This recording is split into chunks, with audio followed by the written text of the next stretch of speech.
No, I've also done that before. Not fun. I have a podcast, but I just recently put it to Stepped a away. close. I don't really like tell anyone. I just like I don't have time to edit, so I give Yeah. props to you because it takes so much more time than people It is realize. so much work. And I think Yeah. honestly, like, I totally get it. And the Mhm. approach that I kind of have is, you know what, like, at the end of the day, I'm not a sound engineer and I don't like make videos for a living. So I do the best I can. And I figure if the content itself is good enough, then, it'll speak for itself.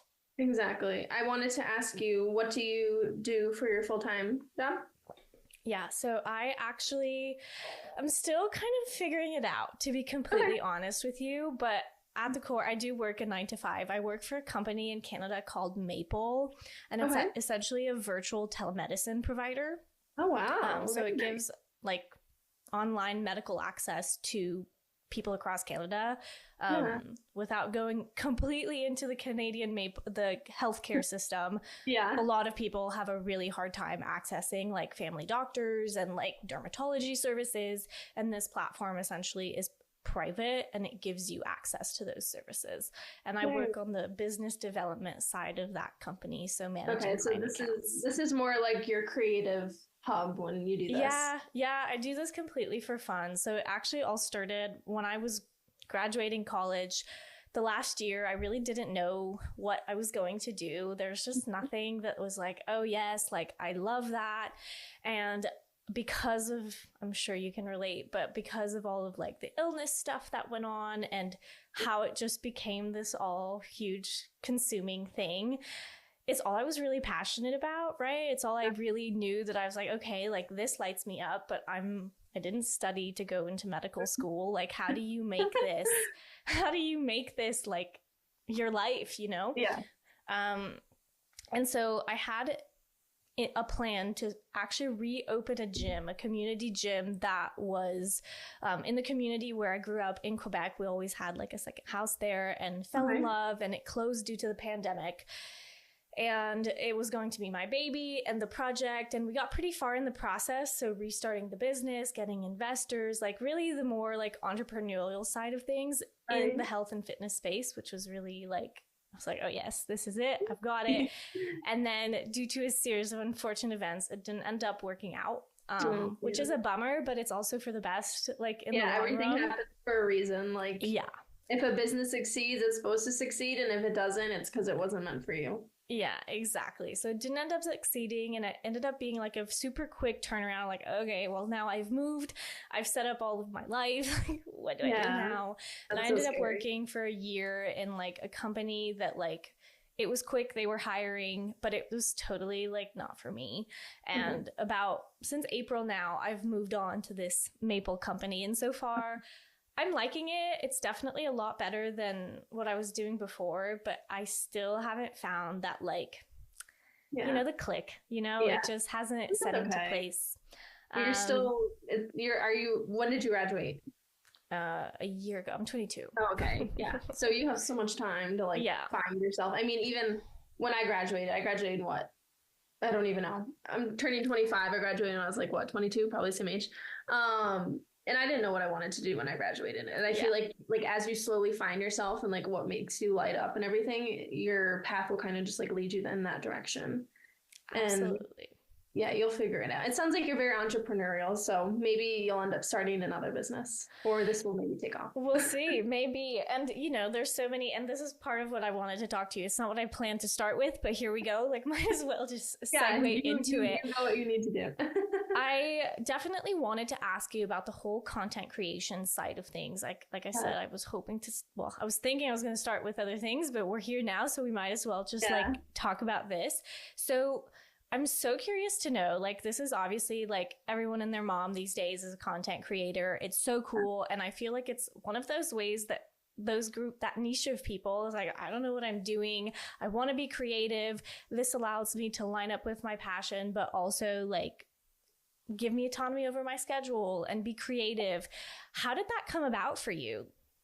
Yeah, so it's actually funny because so I went to school for marketing. But I had no idea what I wanted to do with my degree, similar to what you're kind of experiencing now. Originally, I went into marketing because I thought I wanted to work in fashion. Okay. So complete 180. But when I graduated, I got very sick because of my diagnosis, and everything kind of got tossed to the side. Yeah. So I ended up taking a job at a marketing firm as a social media coordinator. I had always been surrounded by very like creative people. A lot of my friends are photographers and videographers, and like they always had me modeling for them. And my dad grew up with a camcorder on me, and I loved making videos. Like I always made short videos. I was always taking photos, and it had always been a hobby, but it had never gone further than that. And then when TikTok came about, I was like, this is so cool. Like, I love making short videos, because I had only ever done long because short videos weren't like a thing back in the day. So I was like, let's play around with this. Cause I was like watching all these big creators and I was like, they're so good at this. Like, I want to be good at that. And when I put my mind to something, I like really go for it. So, while I was working at my 9 to 5 marketing job, I hated it. I hate working for people. I'm very like, independent. I want to own my own business, but I didn't know how to do it. So when that was slow, I would kind of like do my own creativity on the side. I started, creating short videos. But it was about my health journey with celiac disease. And I didn't post for anyone to see it. I kind of just posted it as my own like diary because I was really going through some hard times. And I was like, maybe one day I will want to look back at this. So as I started to do that, I think it was like my 4th or 5th video. It just like went viral for literally reasons I don't understand why. I watch it to this day and I'm like, I don't get it. But I think from that post on, I just started to gain I think I gained 20,000 followers in like a month. Like it just wow, that's huge. Started, really taking off. I was posting about 3 to 4 times a day, like really taking it seriously. And as I posted more vulnerable things, like I focused a lot on like the bloating I was experiencing when I first got diagnosed. And a lot of people were relating to that, but also the symptoms I was experiencing, like the brain fog, the baby barking, burping, and people were just like, wow, I'm also experiencing that. And I was like, that's crazy. I literally thought I was the only one. So it just started to create this community, and I was so passionate about it. I was like, I want to help people feel less alone. And I just started posting more and more, and I was like watching the numbers grow, and I was like, whoa, is this like, could I actually like do this? So fast forward, I had some difficulties with my job, so I ended up quitting it unexpectedly.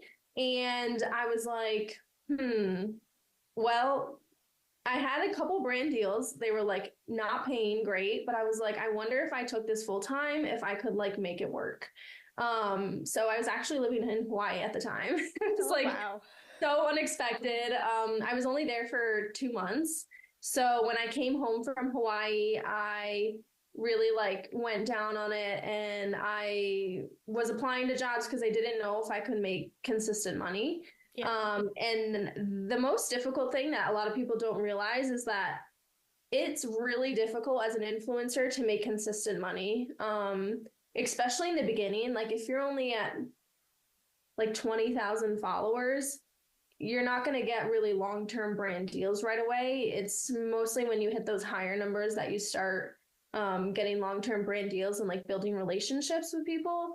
So in the beginning, it's really inconsistent income. And I was very fortunate to live at home and to be able to build those relationships. And I would say within my first year, I made 6 figures, but I grinded so hard. I was working 80 hours a week. I was like doing crazy things that no human being should even have to do. And now I've kind of learned, okay, you take the higher paying brand deals, you do smaller amount of brand deals, but it is possible to make a living out of this. It's definitely difficult though. Yeah. Well, I love that you touch on that because I definitely think that it's one of those things that is very easy to glamorize in the sense that it's very easy for someone looking on the outside to see that as, oh, it's so easy, or, oh, like anyone could do it. And the reality is that it's not true. Like we see a lot of people putting in the work and like reaping the benefits of their work, but like having tempted my hand at it, like it is no easy thing. And so like props to you for staying consistent with that. And obviously like it undoubtedly helped that it was something you were passionate about and like to do. Like I can't imagine someone trying to do this with no like interest in video creation, you know? Yeah, you have to be so passionate about it, and you really have to choose a subject that you want to think about when you eat, breathe, and sleep, because that is the difficult thing is like your work follows you everywhere. Like even when I'm on vacation, I have to post for brands. I never get a day off. My sister's wedding, I'm creating content. Like it's like no matter what you're doing, even if someone's on their deathbed, it's like you're still creating content and it just never ends, and it can get exhausting. You can also get imposter syndrome. Like some people may look at me and be like, oh, like I'm your idol or you're my idol. And to me, I'm like, I'm just Lauren. Like it's still weird for me sometimes. Even like in my hometown, people will be like, come up and recognize me. And I'm like, just say hi. Nice. They're like, oh, we're so nervous. I'm like, oh, it's literally just me. Like, I'm just Lauren. So yeah, it's like a whole, it's glamorized to be more than it is. Like any person with a large following, we're all just still human, you know? Yeah, for sure.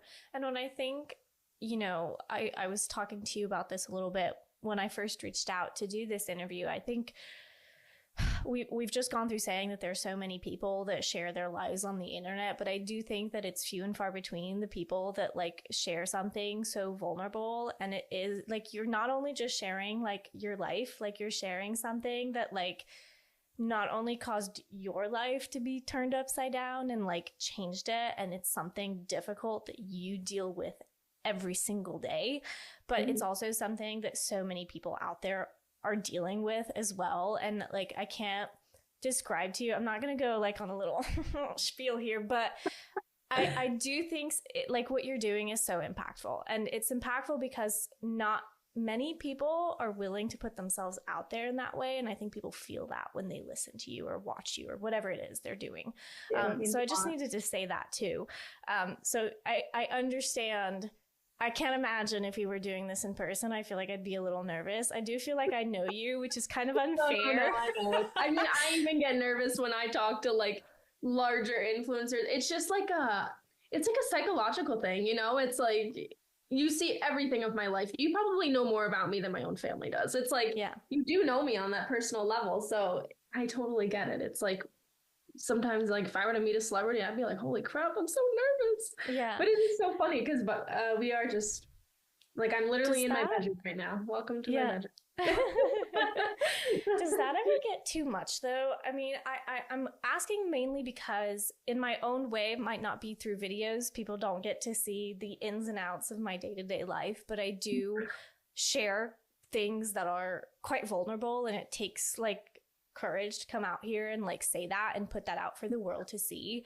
And I think other than the fact that video creation might just not be what my calling is, I do get a little nervous sometimes about putting so much out there for people to see, because it feels like I said earlier, it's not just you're putting what you eat for breakfast. Like you're putting stuff that still is a trigger for you, still causes you pain, still causes you sadness. How do you like deal with that on a day-to-day basis? Is that something that's gone through your mind? Yeah, for sure.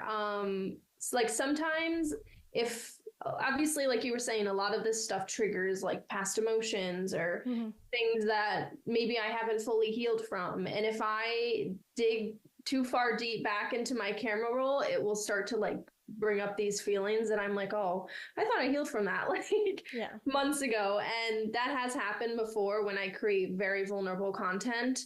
And it's those times where like I'll take a social media break for like the weekend or something, because it just stirs up a lot of emotions, or sometimes when I post really vulnerable stuff, I get so nervous before posting. I'm like, maybe I shouldn't do it.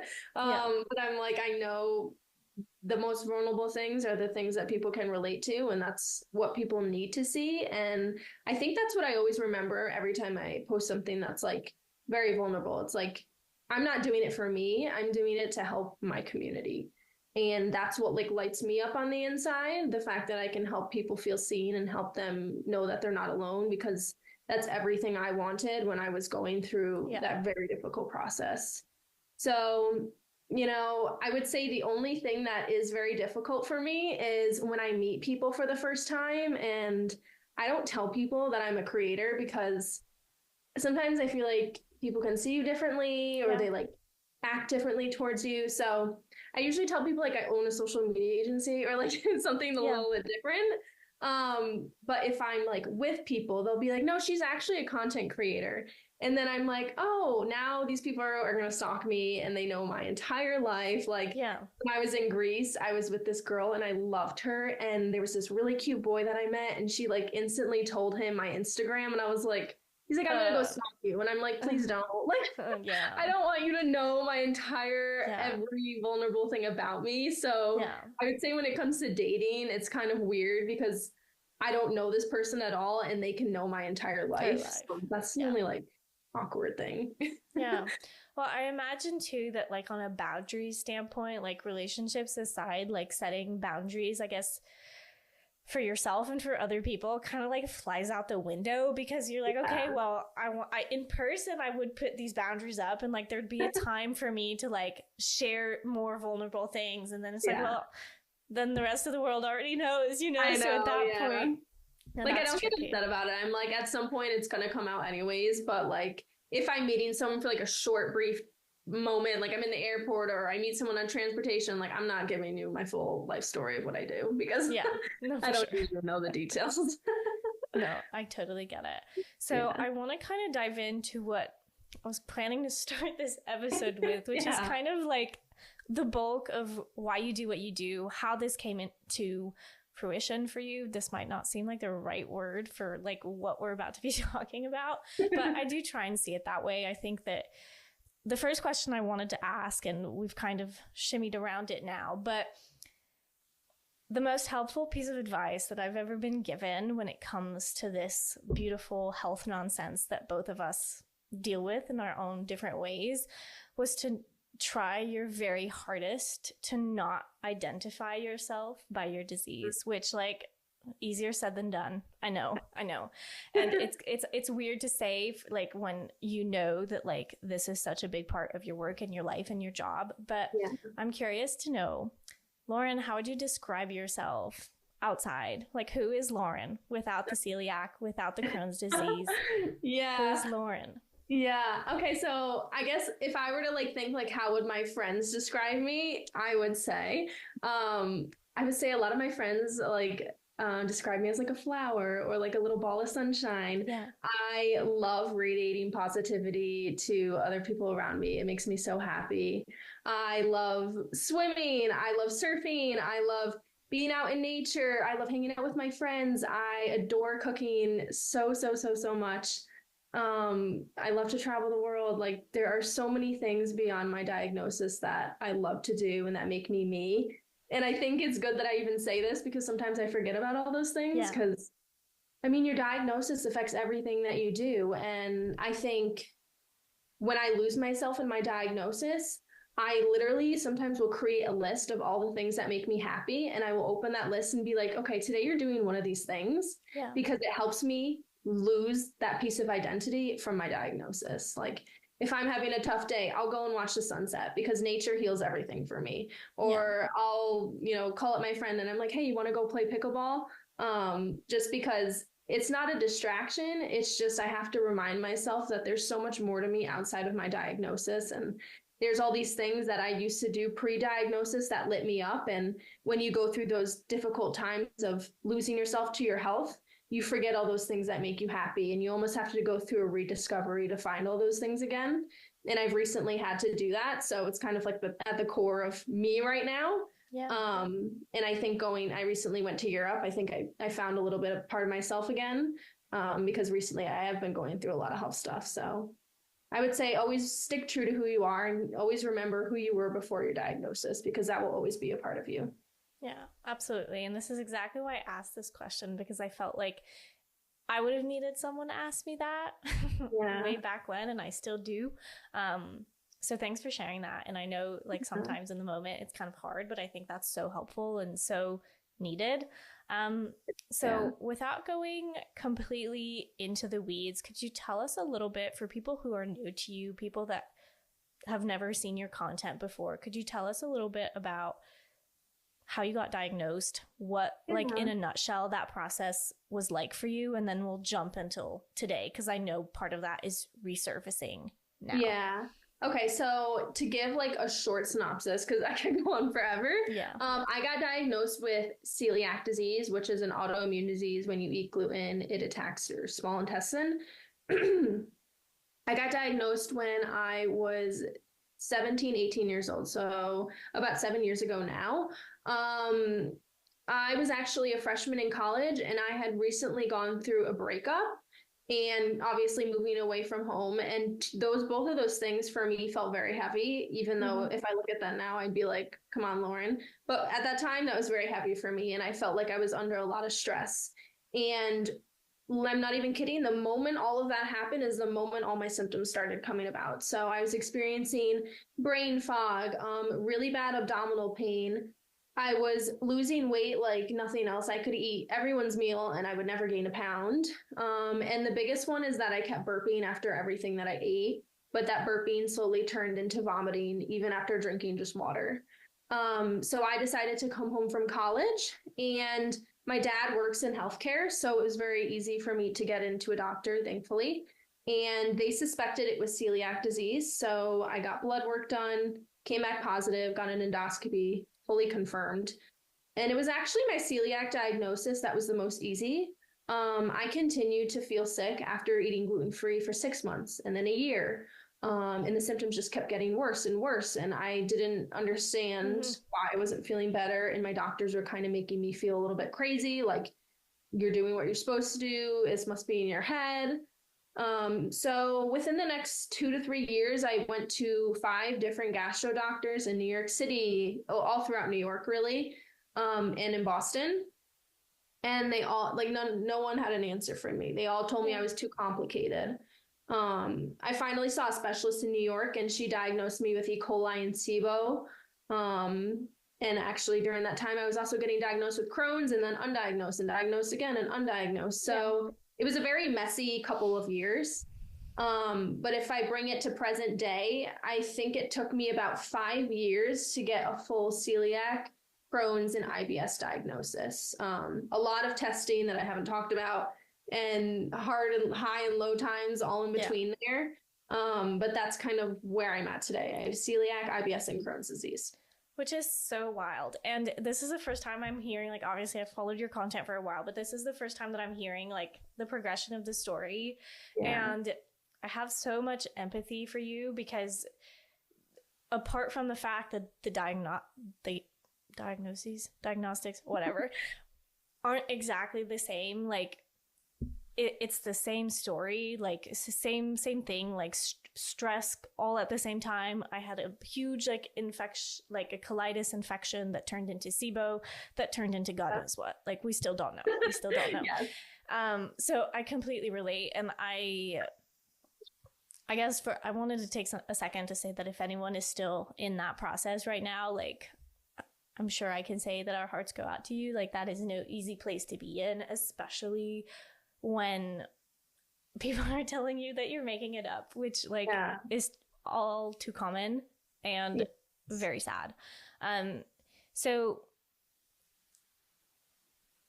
I have multiple questions. My first would be,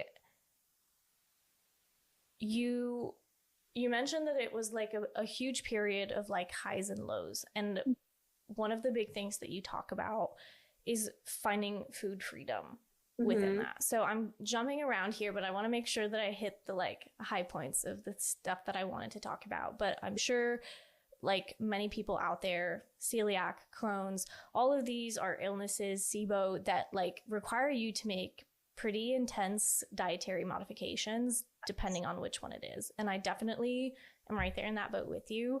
I've never been diagnosed with celiac, but if I eat gluten, I have the exact, well, not exact, but I have autoimmune symptoms, right? So they may not be as intense to qualify for celiac disease, but it's similar.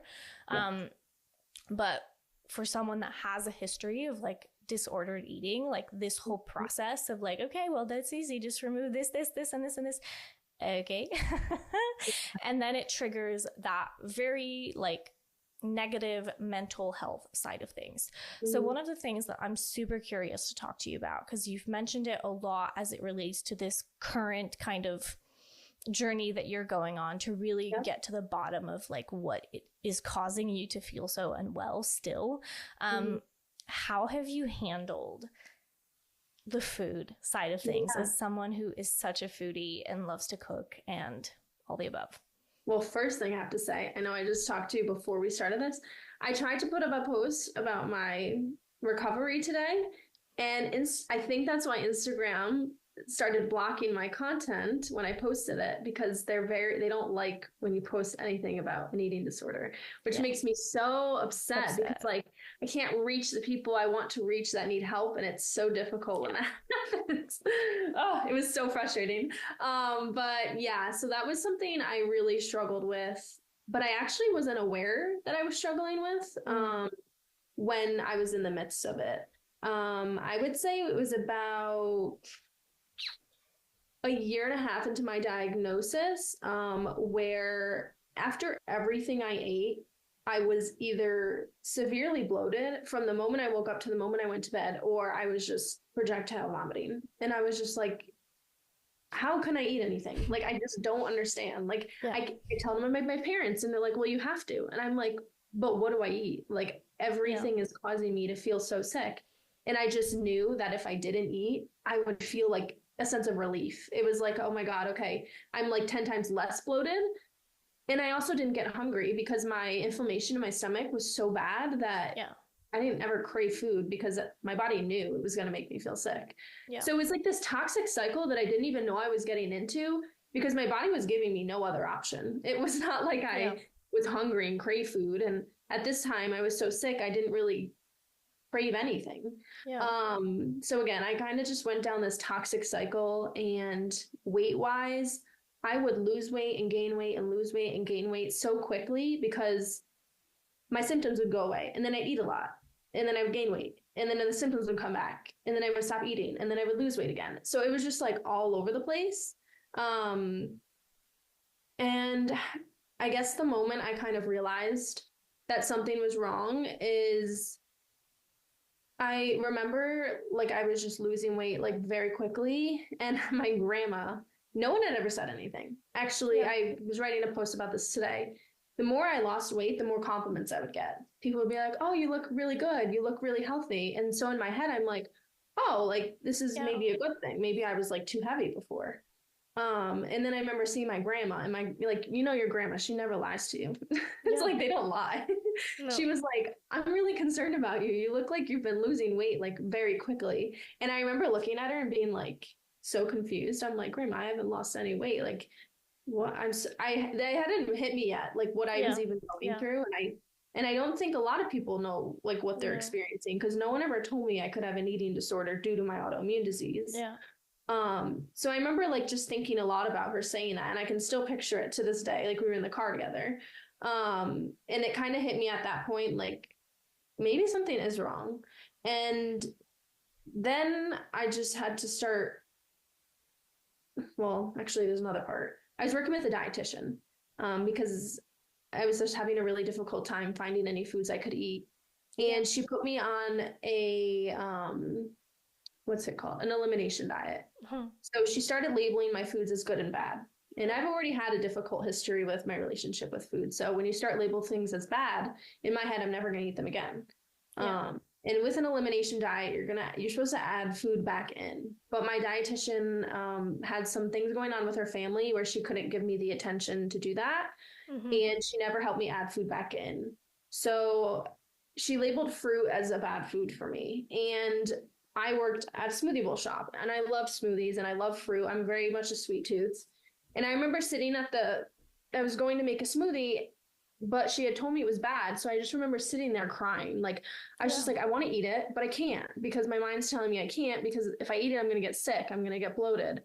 And I remember I sat there for like an hour and a half. And I think it was right then and there that I was like, oh, this is not good. Like, I should not be crying over a smoothie. Like, I can't even physically put it into my mouth. So I sat there for 2 hours and I forced myself to eat it and I had no symptoms. And that kind of cleared it up in my head that I was like, you need to fix this and you need to do it now. Personally, I would recommend someone to seek therapy for that. Yeah. At that time, I had not. But I think it's super important to tell people because, like, even my family, I still don't even talk about that with them really. Yeah. And except for my sister, and I don't even think they ever knew that happened to me. And they only know now because they see my content. But that's something that I wish. Here, girl. Yeah. I think that's like most of my life. Like, I don't tell anyone but like my followers and my friends that I've made through this community because it's just so like raw and like I don't hurt the people that love me or I don't want them to worry about me. And just some things are just too raw for me to talk about with my family. Yeah. So I understand. And I was just gonna say is like when you're in that position where like until you've lived it, you can't understand. Like people try and they really, really do. And like, thank you to those that do that. But until like you face this yourself, and I wouldn't wish it on anyone, you just can't know. And so I don't know if this was something that came up for you as well, but like it took like, I didn't want to share because I didn't think that I was going to be understood in what I was feeling. And like, shocker, like I wasn't, because it is hard for people to understand. And so like that definitely plays a role as well. Keep going. And then I'll be like very vulnerable here. I grew up with a very almond mother. And I was told since I was a child that I was always too fat. So my poor relationship with food started when I was very young. And when I got diagnosed with celiac disease, it only got worse. And I had a lot of people in my household telling me that I was like overweight and you need to lose weight and all this stuff. So I know specific people that I can't talk about that stuff with. And even to this day, I know I still can't talk about that with them. So it's very hard for me to open up about those feelings to people that are close to me because I have in the past and it wasn't received well. So if that's anything that people experience with their own family, just know you're not alone. I think a lot of people experience that, which is why I think it's better to discuss it with like an unbiased third party, like someone who maybe doesn't know you personally or who can just provide like medical advice, because sometimes it's a very touchy subject for people who are close to you. No, absolutely. Yeah, absolutely. And getting to what I cut off about where you are today. Yeah. I obviously want to know about like the specifics of like what caused you to want to kind of restart this discovery process again, if it ever ended. Kind of where you're at with food now. Yeah, so recently, I haven't really shared the full thing on my page yet, but I'll share here. I got diagnosed with like severe bacterial overgrowth. Now, this isn't like said SIBO because I didn't get like a hydrogen testing done. I got a stool test done. I have like bacterial overgrowth and yeast overgrowth, and my inflammatory levels are like 10,000 times what they're normally supposed to be. Like my dietitian was like concerned. She was like, you are like one of the worst people I've ever seen in terms of your numbers. And I'm like, wow, okay. So it makes me feel validated though, that I'm like actually feeling sick for a specific reason. But I've been experiencing all of these symptoms that I experienced in a really bad state like 2 years ago. So like the burping, sometimes I'm baby barfing. I've been very bloated, and all of this makes me feel very insecure about my body and how I feel. But I approach it so differently now, just because I'm aware of what I've been through. So like I will literally be bloated and I'll look in the mirror and I'm like, it's okay, Lauren, because this will pass. Because I know I'm just in a flare. And I know like this is SIBO and tomorrow I'll wake up and I'll feel a little bit better. And hey, like now I'm going to eat like cooked foods and like high protein meals. And like I know how to kind of like go about my symptoms.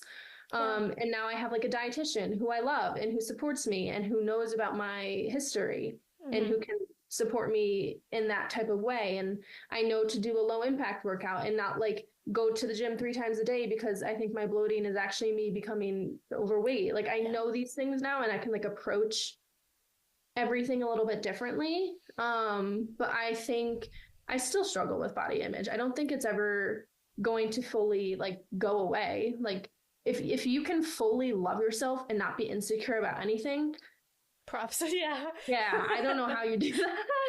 But I think again, not distracting myself, but just not like focusing on always what I look like. How do I feel? What's making me happy? Like when I was in Europe, I don't think I ever looked in the mirror like more than once a day.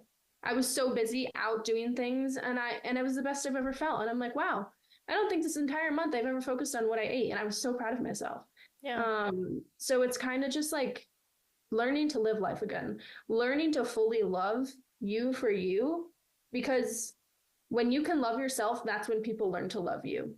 If you value yourself, you value your body, you value you as a person, people will gravitate towards you. And I think that's the most valuable thing that you can be as in a human, like truly. Yeah, absolutely. And you're living that every day for so many people to see, which is so inspiring. So props to you for doing that. I'm curious to know, because I have many of these issues, SIBO, yeast, you name it, I have them too. So I'm curious to know, like, this might be too specific for everyone else watching, but I'm curious for me, what is your treatment process looking like? Yeah, so I'm working with the celiac space, with Erin specifically. She's my dietitian right now, and she's providing me like everything that I need to do in terms of like treating my symptoms. So again, I did a whole stool test with her called the GI map. And I also did a stool test with my GI doctor because I was like, what's going to be the difference? Because her stool test was $550 and it's not covered by insurance. And my GI doctor's is covered by insurance. So I was like, for my own sake, for my audience, I need to do both of them to see, like, is it actually worth the money?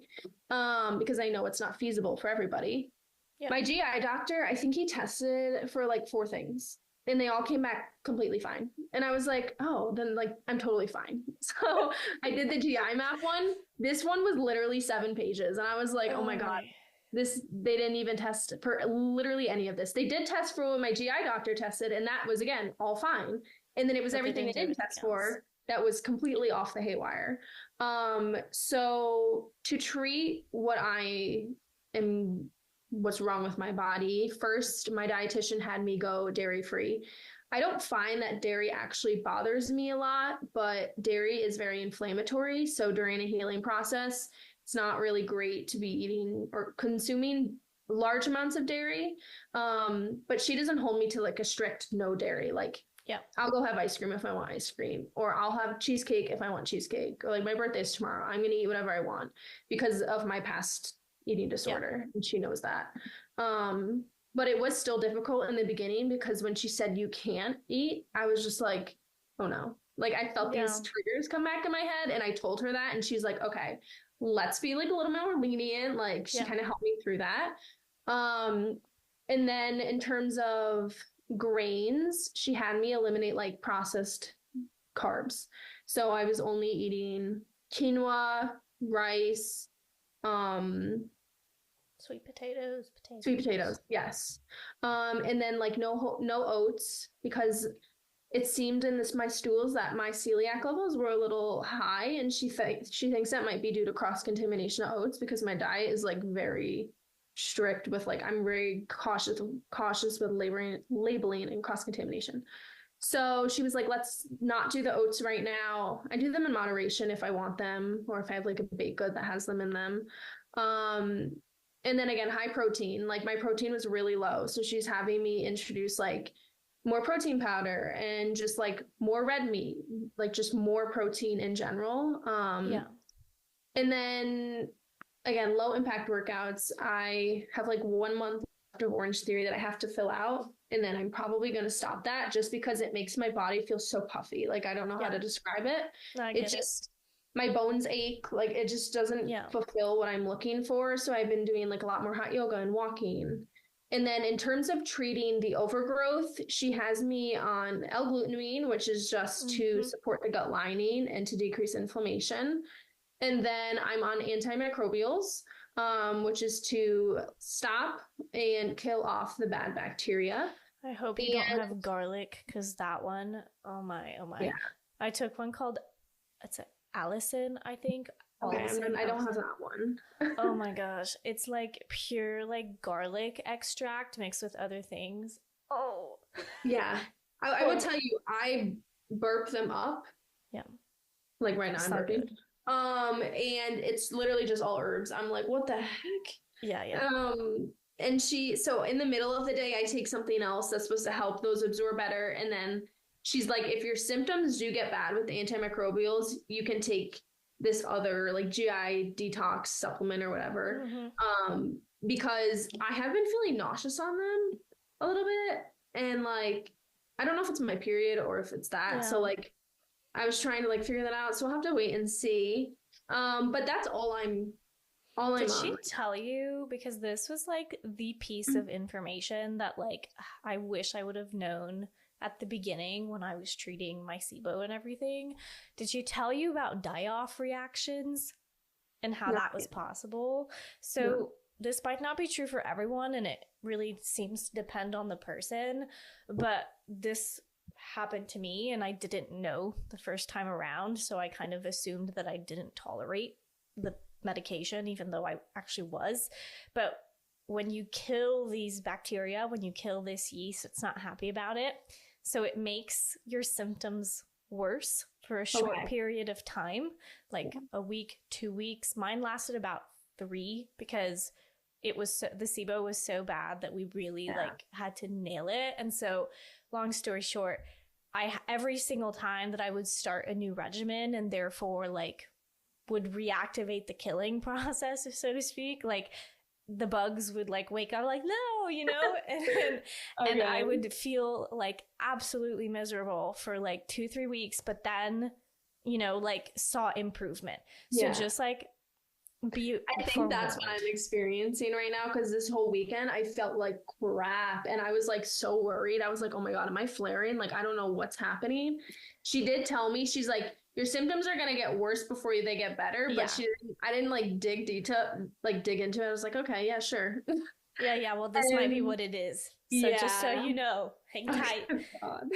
Yeah. And then she also said that I'm going to increase my doses next week. So I'm sure that will cause like even more fun. Yeah, it's not good. But honestly, it's okay, because I try to think about it as like 3 weeks of death is like a couple years of feeling okay. So like, it's okay to feel not good for a little bit to hopefully feel better. No, absolutely. I ended up having, I don't know if you didn't do the SIBO test, so it won't like pan out exactly the same way, but like I actually did the breath test bit. And you can see like based on the times that the bacteria like flared, how far like spread out they are in your digestive tract. And I had some from like the top of my mouth all the way to the bottom of the small intestine, which is like, oh my God, really not supposed to happen. And so I ended up having to take like actual antibiotics first, because I have been doing all of this with a naturopath. My family doctor just didn't recognize that this was a thing. So I ended up going that way, but still collaborated with my doctor to get pills and everything like that. But I ended up having to actually do like 2 rounds of legit antibiotics before getting into the antimicrobials. So I actually did the same thing. So I 2 years ago also had SIBO, and I did the real breath test. It might be a little bit different than the one I did. They didn't explain like the top down and how that worked. But then I also did antibiotics and it didn't get better. And then they put me on antimicrobials. And then it got a little bit better, but I don't know. It didn't fully ever heal, I felt like. Yeah. Well, this is the thing that was so tricky. I don't know food wise what you did. Like everyone's approach is a little bit different, but like what optimally would have happened is that when I finished my last antimicrobial treatment, I started or was supposed to start the AIP diet, the autoimmune protocol one, which was like by far the most restrictive thing that like I had ever had to do. And I had the history of like binge eating and all that stuff, but I hadn't like come to terms with it yet, so I didn't mention it. And so she's like, yeah, like this should be fine, like you'll feel really shitty before you feel better, but like this is like you want to stick with this for at least a few months. It'll calm all of the inflammation down and then you'll be set. And I was like, sweet, okay. And in that moment, you know, there's no logic. You're just so desperate to feel better that like someone's handing you on a platter like what you need to do, and like, oh yeah, like I'm not gonna let that stop me. Exactly. And I'm speaking to this mostly because I don't know if you've seen it go around, but I definitely feel like the AIP diet is having a moment. Like there's a girl with endometriosis and she's just like, did you send me her post? Was it you? I don't think I sent it to you. Oh, okay. It's like in the beginning I thought she was authentic, and then it turned to a money, like she's selling something to people. Yeah. And then I just felt like she's like bordering this line of like promoting restrictive eating. I don't know. Well, I have so many thoughts. I know. And what I don't know. I'm a little bit torn, and that's not where I'm meant to go today. But what I was just gonna say, just to wrap up the point, is that like it's unfortunate because I think that for a lot of people, like this diet could work really well. But if you don't know the repercussions that it can have or how to do it properly, you're setting yourself up for like a way bigger disaster. And like had my naturopath known that I was dealing with this, she would have never told me to do it. I just didn't say it. So I felt it important because I figured your audience and your crowd might be people that like have thought about that. So I felt it was important to discuss. The other thing like go ahead, sorry. Well, just when it comes to like any diet, like any restrictive diet, I do not promote that to anyone without the help of a medical professional, just because one, there are very specific ways it has to be done for very specific lengths of time. And if you have any history of disordered eating, or even if you don't, you can go down really bad paths and it can be very dangerous. So like, that's the only thing I have an issue with that content creator, because she doesn't educate on the repercussions, and it's just knowing what could happen and talking about it like so glamorizingly, like it makes me nervous for a lot of people, because they see this like, you're handing them like a solution, but it can lead to a lot of other problems. Yeah. And I think honestly in that situation, I think she just doesn't know because she hasn't had to worry about it. Exactly. Right? Yeah. But what I was going to mention that I mentioned on a like French solo episode that I did last week, and like a lot of people reached out to me and were like, what is this? That I figured that I'd mention it to you in case you hadn't, and maybe your audience members, because it was one of the things for me that I was like, okay, well, I can't do this diet because it makes my mental health unhappy, but I still want to feel better. So what do I do? And my naturopath ended up recommending that I take this, I'm blanking on the name, but it's essentially like a food inflammatory test. Like it's a blood test, and they pull out this whole report and they test you like your inflammatory markers. So same for celiac, right? But like across the board of like a list of 300 plus like food things and spices and whatever. And with your blood, they're able to see, like, it's not the same as an allergy test. Like, it's really the inflammation piece of it. Okay. And they're able to test all of these different foods. And you're able to get a report with, like, exactly to the T, like, what is causing you inflammation.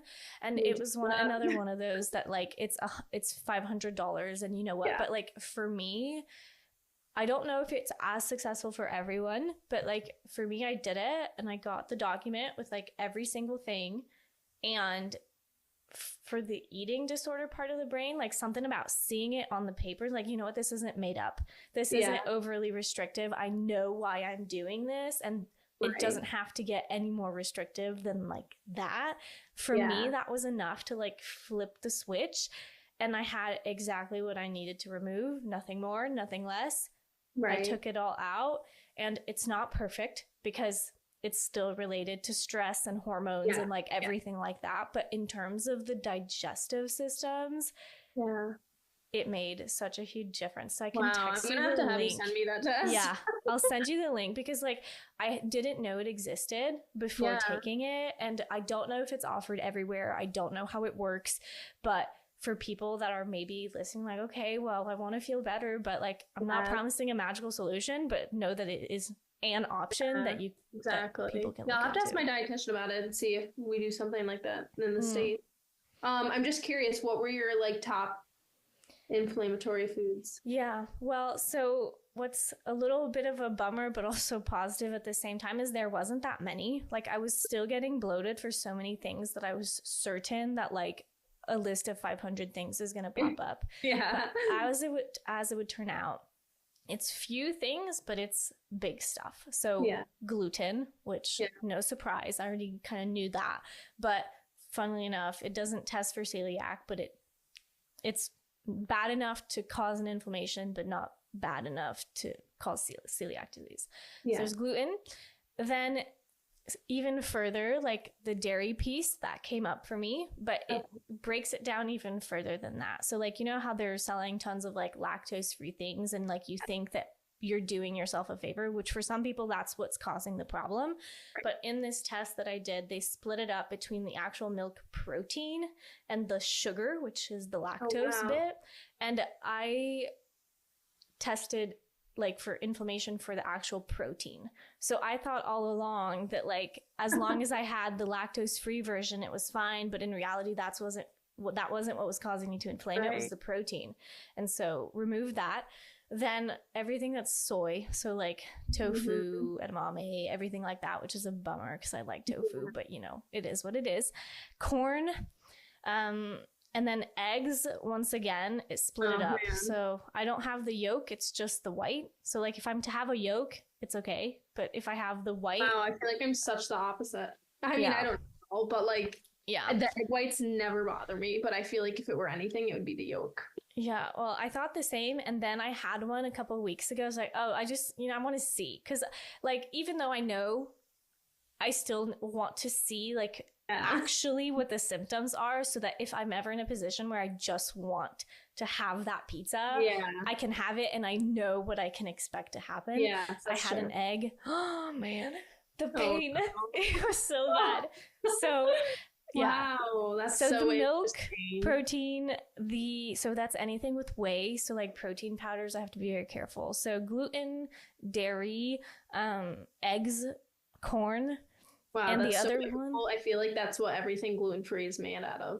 Yeah, it's a little tough. And then the other thing that came up was peas, which at first glance doesn't sound so bad, but it's anything that's made up of pea protein, which is pea proteins in like every gluten-free protein powder. Like wow. So you're gonna be eating from the brands that are like top 9 allergen friendly. Yeah, exactly. That removes like half of that stuff. Yeah.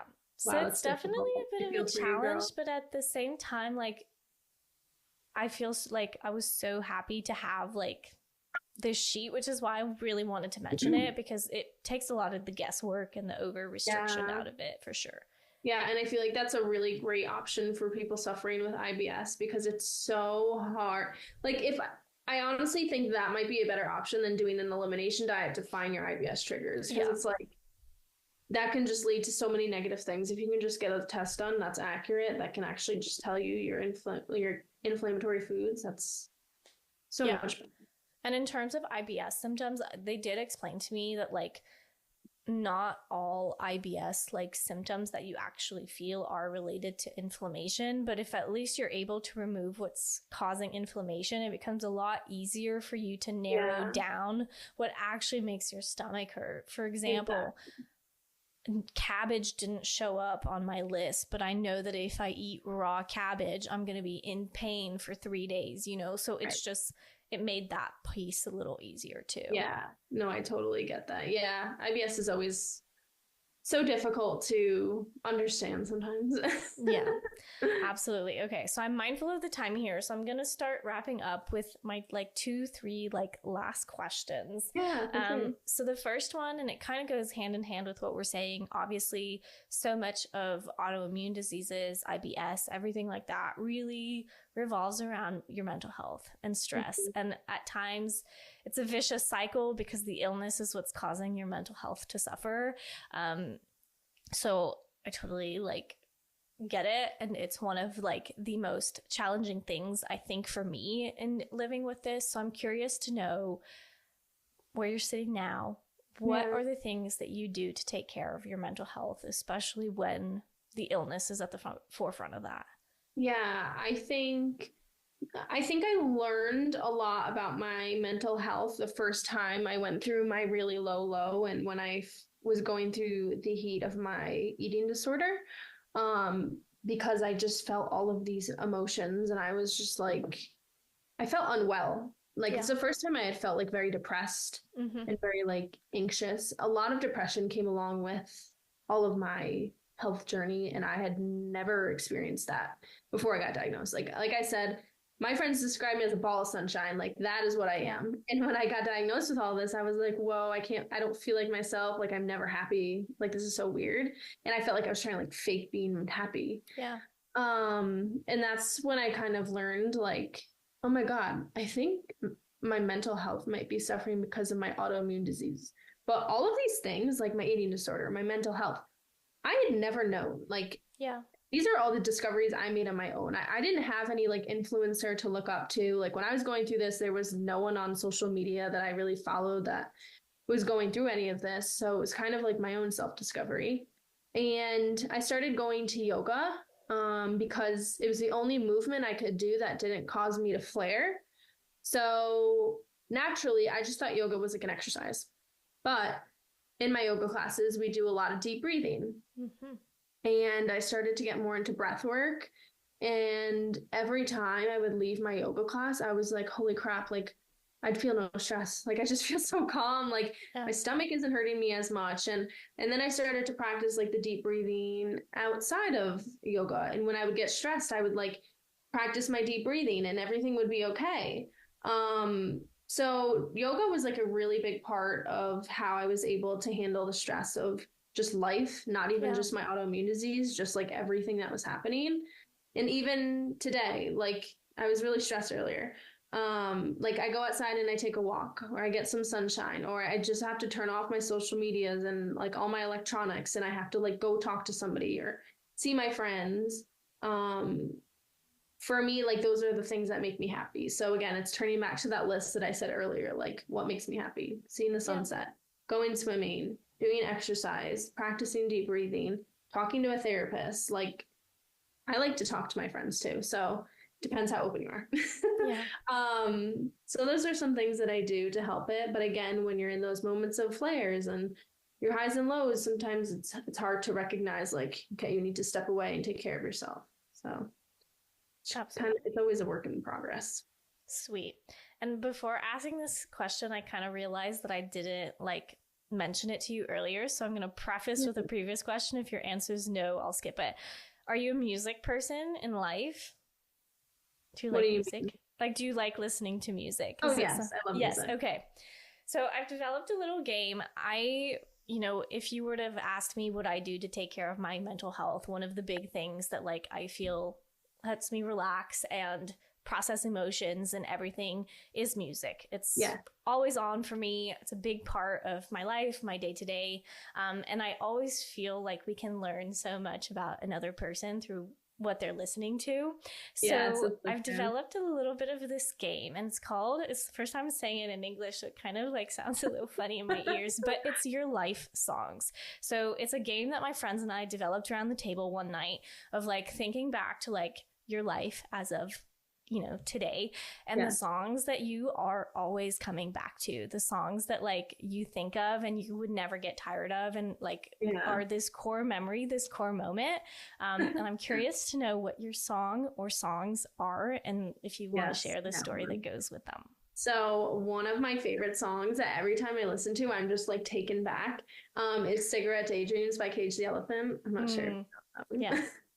um, Me and my best friends, like when we were in seventh grade, used to be obsessed with Cage the Elephant. And it just brings me back to like the nostalgic days of middle school.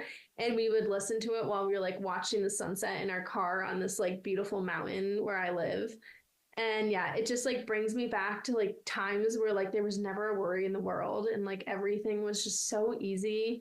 And we actually got to meet Cage the Elephant one night. And wow. it just brings me back to the days where there was literally no stress. So whenever I hear that song, I'm like, oh, that's my baby.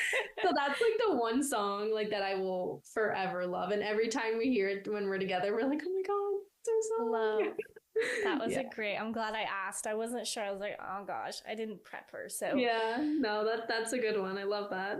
Yeah. What's your? I'm curious. Mine. Oh, I have a lot. My kind of like similar song to what you've just described in terms of like mood and feeling. It's called Peaches by In the Valley Below. I love that song. Wait, that song is connected to the same exact like period of time that song I just told you is. Yeah. Like they're like so similar in like vibes. Oh, I love that song. Yeah. I haven't listened to it in so long. You should have a little dance party. It's like a very summery go-to happy song. Yeah. I can't remember where I heard it. I think I was at a friend's house, and it was back in the day where you not only had like the music playing on those channels on the TV, and it was playing in the background. I was like, oh, wait, this is good. And I went and turned it up, and it ended up being like a little dance party in the kitchen, and it just like stuck after that. I like, I don't know. There's like an era of music, and that song's in it, of when like life used to be just so simple. Like, yeah. Yeah, that's a good song. Wow, I'm gonna add that to the queue. Yeah. It's growing up. Before my final question, I have one more that like came to me that I forgot to ask at the beginning, that like it's more so for me than for everyone else listening. Oh, for sure. But one of the biggest questions that I get in like my day-to-day life from people that don't have these kinds of illnesses or like have a harder time understanding it is something along the lines of like, you didn't ever used to have a problem with like eating this stuff or like have issues related to this. So like, why is it that all of a sudden like it's not working anymore? Like your body's not working. Right. And I didn't know in your story that like this was something that came a little bit later in life for you and was like maybe triggered by stressful events, which is exactly what happened to me. So I'm curious to know, for anyone that's listening that like is being told something similar or has heard something similar, what would your advice be to those people? It's a tough one. I know. Sorry. Yeah. So like, what would my advice be for anyone saying like, how can you be sick now because of it, but you weren't before? More so the person receiving it. Like, how should they react to it? Well, how to, like, yes, how they should react to it, but also how to like kind of brush that off. Because I know that like when I hear that, it's usually from people that like have failed to ask the proper questions and show empathy to understand like what the situation is. And it's ignorance on the matter, like lack of understanding of why it's happening. Can you provide like an example question so I can like pretend I'm in the situation? Yeah, for sure. So for example, I won't name which family member, but my family is definitely like less up to date about what these illnesses are, what causes them, the fact that they don't really have an answer or a beginning or an end. It just kind of happens. And, you know, it comes with multiple dietary changes, right? And so like now I've eliminated all this stuff, and a family member that like lives with me in the day to day is like, okay, well, I don't understand. Like before you ate all of this stuff, no problem. And now you can't. Why? You know, like, can't you just like suffer through it for a week and then be back to normal, right? And so as someone sitting in that situation who's like really working hard to try and like get their health back and feel good about it and like bring this into a positive light, positive energy as much as possible, because like it is just real life, I'm curious to say what you would have to say to those people. Yeah, I would say whenever I deal with a situation like that, I try to be well, one, I always get nervous because I'm like, I never know how to approach the situation. I'm like, do I tell them how I really feel, or do I just kind of agree with them? And I'm just like, okay, let's just like brush this off. But I guess if you want to be brave and kind of tell them how you really feel, first I would say to someone is like what I eat isn't your issue. You know, like you should be happy that I'm finding out foods that don't make me feel good, and I'm discovering foods that really make me feel great so I can be in the best health, so that I can be the best version of myself when I'm with you. So I always try to spin it to be like a positive thing towards that other person. And I think it's important to preface that like bodies change. Just because like I'm not who I was last week, you know, I'm discovering more about my body and what makes me feel good. But that doesn't mean just because I ate it last week that I felt great. So I just think it's important to bring the realization to these people. Like, just because you feel healthy with everything you eat doesn't mean that that's me. And I'm on this journey of self-discovery to improve my health, and so that I can find a little bit of happiness in food again. And also, if you don't want to talk about it, you can just say, honestly, I'm not comfortable talking about this with you. Like, I can eat whatever I would like to eat. And if that bothers you, like, I'm sorry. Like, if this is a person that has to cook for you, maybe be like, hey, you know, I'll just start cooking my own meals. Like, that happened a lot with my mom. She never understood why I had to be dairy free. So I was just like, you know what? Don't worry about it. I'm going to just start cooking my own meals that are dairy free. And I think that's an issue for a lot of people whose like parents cook for them, or, you know, you're at a dinner party and someone doesn't understand why you can't eat a specific thing. Bring your own food so you don't have to explain it, or, you know, educate them before they start cooking. It's always about just like bringing awareness to the situation. I feel like that's the only way to go about it. Absolutely. I love that. So my last question, we kind of touched on it all throughout this episode, but I'm asking it anyway, just in case you have anything you want to add and leave people with. But the podcast is called What Moves You? The reason I called it that was because it was something a little bit like your happy list. It was a question that I came back to in those harder, tougher moments where like everything that I had used to do to bring life and happiness wasn't working anymore.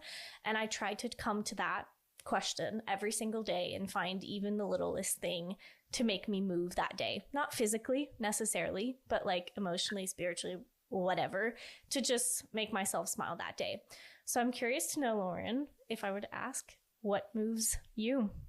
Wow, so much. That is a loaded question. Yeah. Oh my God. I think like if I were to like sit here today and be like, what moves me? I would say I'm honestly so proud of myself. Like in terms of my health journey and my career, of how far I've came. Like if I were to sit here and talk to myself 2 years ago about where I am now, like I couldn't even imagine the life that I have right now. And what moves me is this community. And I know you always, you know, you're saying how I provide support to so many people, but my community provides me like a light to wake up to every day, and so much support from their end to me. And it provides me so much motivation to continue to do what I do, because it is vulnerable. It is scary. It is so much emotion on my shoulder every day sharing my life, but it's seeing everyone that interacts with my content and that continues to support me that really moves me to continue to be the best version of myself. So yeah, I don't know. I don't think I'll ever want to stop sharing. It's just something that it really does move me and it makes me happy. So yeah. I love that. Well, Lauren, I want to be respectful of your time. We're just about at an hour here. So thank you so, so much for taking the time, chatting with everyone. I know that I learned so much, so I have no doubt that everyone that listens on my end will have so much to take away from this episode. So thank you so, so much. And thank you so much for having me. You're an amazing podcast host. I hope you make this like your full-time job one day. I think you're really good at it. Oh, thank you. It's my first one in English, so I'm excited. I didn't know. Oh, yay. That's so exciting. Milestone checked off. Checked off. Awesome. Yes. Can I pick your brain for one last question? Yes. It's just for me, this one. It's not for everyone else. I'm curious. How, super logistically, like, what does your work week look like? Like, how do you make your content creation process, which might be too big of a question for what I just said it was going to be, but I'm so curious. See, you think I would have like a process by now, and there is no process, honestly, if I'm going to be honest. There's some months where I'm really good at, here's the thing with content creation. Everything's always changing. What's going viral is changing. How you feel about your content is always changing. So it's really difficult for me to batch content because I might not like it the next week. And that's an OCD thing. I really struggle with creating content and being proud of it the next week and wanting to post it. I feel a lot of emotion in a moment when I like hear a song or I hear a sound. And sometimes I think that comes to me like by fate. Like, I think that's like, sometimes this is almost my calling because I see a vision when I hear something and I know exactly what I need to do. And I know some people don't feel that. And that's not how they approach content creation. So mine's more like sporadical than it is planned based on like sounds I hear going viral. Or for example, when I was in Europe, situations would happen and I'm like, okay, I want to post this now because I know it's going to do well. Versus, now I have all this content from Europe and I'm getting really overwhelmed because there's so much of it and I don't even know where to begin. Yeah. But if I'm home for long periods of time, it comes a little more organized. If I'm going to like go through like a day of my life, I usually start with like going through my emails and making sure that I'm getting back to the brands I'm working with because they make me money. So like those are top priority. And then after that, I normally start editing and I try to edit like 1 to 2 videos a day, but some videos can take like 5 hours to edit. So it depends how long it takes. And then I usually try to cross post on Instagram and TikTok. And then at the end of the day, I end at like 3 or 4 and it's different every day. Some days when I film, I only film because I can't shift my mindset from like worrying about emails to then going to film because then I'm like, oh, are they going to respond? Like blah, blah, blah. So I kind of had like admin days, editing days, filming days, and I like split those separately usually. That makes sense. And that's super relatable because I definitely am by no means a content creator, but I do like naturally it comes with the territory of like, you have things you want to share and sometimes a full long podcast isn't the way to do that. But I tried, like you hear so many things of like, oh yeah, like routine it, plan it out. I can't do that. So that's super relatable to hear that. So thank you. Yeah, it is difficult though. Cause it's like, I also don't schedule any posts because when you schedule it totally does terrible things for engagement. I've noticed. Really? And even when I worked, like I've managed a lot of like companies' social media before, and it just always performs more poorly. So I post everything live. Like when it goes up, that's me posting it.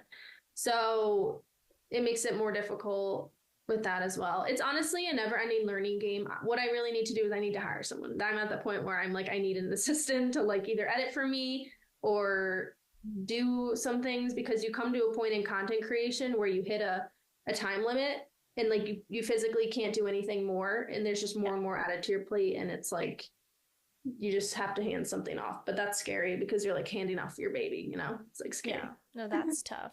That's tough. And then like what's hilarious is that like I've been looking to not so much because the video part of it isn't what speaks to me as much, but I love the same reason why I love sitting and talking with y'all. Like I love contributing to female small entrepreneurs growing. Like that is something that like speaks to my soul. And so I have been looking for ways to like get involved with other people, but like it's kind of a tricky situation because you have to make sure that like you're a good fit, you're a good vibe, you can match the person's style, but then if you're not editing videos, what are you really going to do for them? I'm not entirely sure. Yeah, I know it's a hard balance because it's like being a content creator, I am my video editing. Like, it's like you follow someone for that person, but also because of how they edit their videos. And so it's very difficult.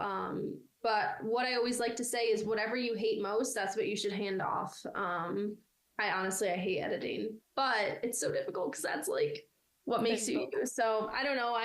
I'm still a young entrepreneur. I'm still navigating like being a business person like myself.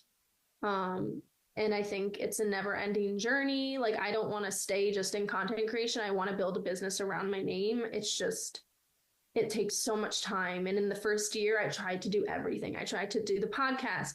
I tried to start a YouTube channel. I was working on merch. I was doing events. I was doing support groups. Like, it was like too much. Yeah. So now I'm kind of like channeling back to the basics to really just hone in on like what I'm good at, and then like see like, okay, where do you actually want to go with this? So yeah, it's all super smart. Yeah. Awesome. But you got to make mistakes to figure out what the right way. No, for sure. Yeah. Okay. Well, thank you so much. I will let you go now that I've blabbed for longer. No, you're fine. I could talk for hours, but it was so nice meeting you, and hopefully one day, when I'm in Quebec, I'll get to actually meet you. Yeah, that would be so cool. What's so hilarious is that I was in New York last weekend. No way. Yeah, but then I wasn't sure. I was like, okay, well, this might be a little if you're ever in New York, literally just let me know. Like, every time in the city, I meet up with people, like just random followers, because I love meeting you guys. Cool. I'm like, who wants to come film with me? Like, who wants to get dinner? Blah, blah, blah. Or like just explore, because I know people in the city, but I always like to meet new people. It's always so fun. That's so cool. And props to you. Thank you for what you're doing. I know, like, it's a lot. You're carrying a lot in your personal and professional life. So, like, know that you're doing a really good job. And Thank you. People are rooting for you. That. Sometimes I don't even know it myself. Yeah. If I'm going to be honest, like, I'm very hard on myself. So I really appreciate that. And you are too. I'm really proud of your podcast. It's very professional. I love the microphone. You're really good at asking questions and everything. So you're doing a good job. I wish there would have been more English content so that you could have gotten to know me a little bit more before starting. I know. But this part I do know French, but I can't speak it to that level. I'm like at the basics. It's all good. More to come. So Lauren, thank you so much. Seriously, this was a blast. Yes, a blast I wish you all the best, and I'll send you the name of the food test before I forget. Yes, beautiful. Yes, and keep in contact. And if you're in the city, literally just shoot me. I'll DM you my number. Perfect. Thank you so much. Have a good one. You too. Bye. Bye.